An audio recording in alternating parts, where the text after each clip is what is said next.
नमस्कार दोस्तों, आपका बोन डॉक्टर के अगले एपिसोड में आपका स्वागत है। आज हम बात करेंगे डायबिटिक फुट अल्सर्स के बारे में। तो डायबिटिक फुट अल्सर्स कॉमन है, लोअर एक्सट्रीमिटी वुंड्स कॉज करते हैं।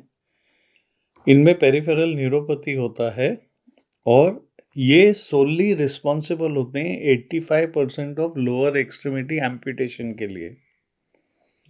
डायग्नोसिस क्लिनिकली होता है with presence of planter foot ulcer जो बोन तक डीप हो सकता है। एमआरआई यूजफुल होता है देखने के लिए एक्सटेंट ऑफ बोन इन्फेक्शन या पस टिश्यू प्लेन्स में। ट्रीटमेंट डिपेंड करता है अल्सर साइज पे, अल्सर थिकनेस, अल्सर लोकेशन और प्रेजेंस ऑफ कॉन्कोमिटेंट इन्फेक्शन पे। इंसिडेंस देखें तो अप्रॉक्सीमेटली 12% डायबिटिक्स में फुट अल्सर होते हैं। ये सबसे कॉमन मेडिकल कॉम्प्लिकेशन है जो डायबिटिक्स को फोर्स करती है मेडिकल ट्रीटमेंट के लिए। फुट अल्सर रिस्पॉन्सिबल है 85% ऑफ लोअर एक्सट्रीमिटी एम्पुटेशंस के लिए। रिस्क फैक्टर देखें तो एसोसिएटेड होता है विद डिक्रीज हीलिंग पोटेंशियल। अगर अनकंट्रोल्ड डायबिटीज है, जैसे कि 3 महीने का एवरेज निकाले और 8 के ऊपर है, जिसे HB1AC बोलते हैं, तो इनमें चांस होता है आगे चल के ये सब प्रॉब्लम होने के लिए। इनएबिलिटी होता है to offload the affected area, poor circulation, infection, poor nutrition.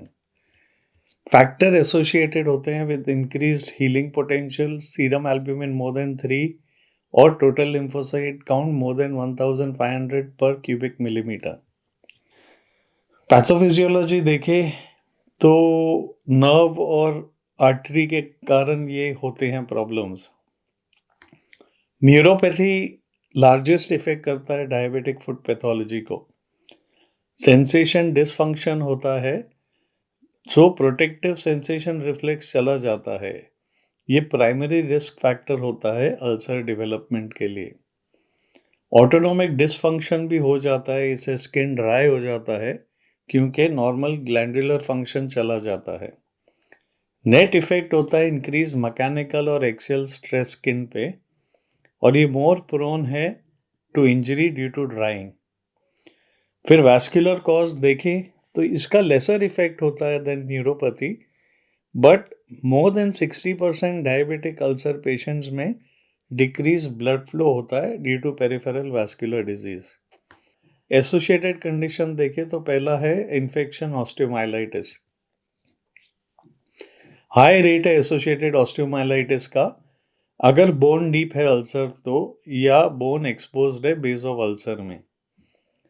67% ulcer जो बोन तक जाते हैं उन्हें ऑस्टियोमाइलाइटिस होता है। ऑर्गेनिज्म देखें तो यूजुअली पॉलीमाइक्रोबियल होते हैं।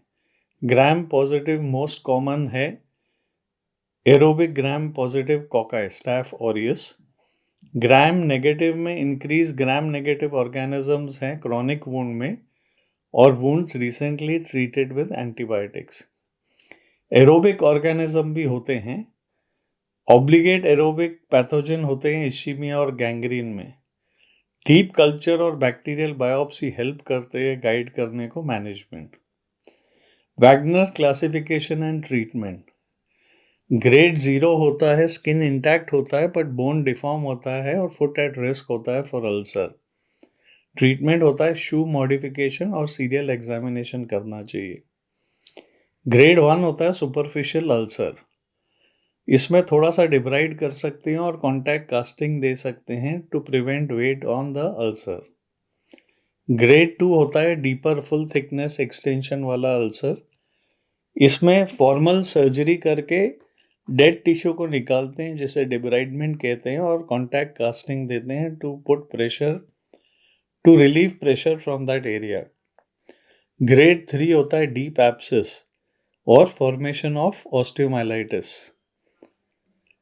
ऑपरेटिव फॉर्मल डिब्राइडमेंट करना पड़ता है और कॉन्टैक्ट कास्टिंग करना पड़ता है। ग्रेड 4 होता है partial gangrene of 4 foot. Local finger amputations या मिड फुट या लार्जर एम्पुटेशंस करना पड़ता है। ग्रेड 5 होता है एक्सटेंसिव गैंग्रीन। इसमें तो टोटल एम्पुटेशन करना पड़ता है।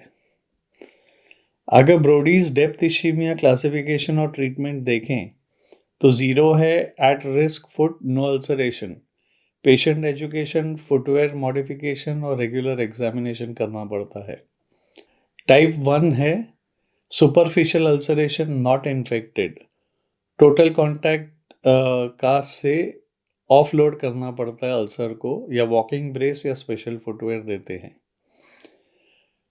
2 होता है डीप अल्सरेशन, टेंडन्स या जॉइंट एक्सपोज होते हैं, फॉर्मल सर्जिकल डिब्राइडमेंट करना पड़ता है ऑपरेशन थिएटर में, वुंड केयर, ऑफलोडिंग कल्चर और स्पेसिफिक एंटीबायोटिक देना पड़ता है।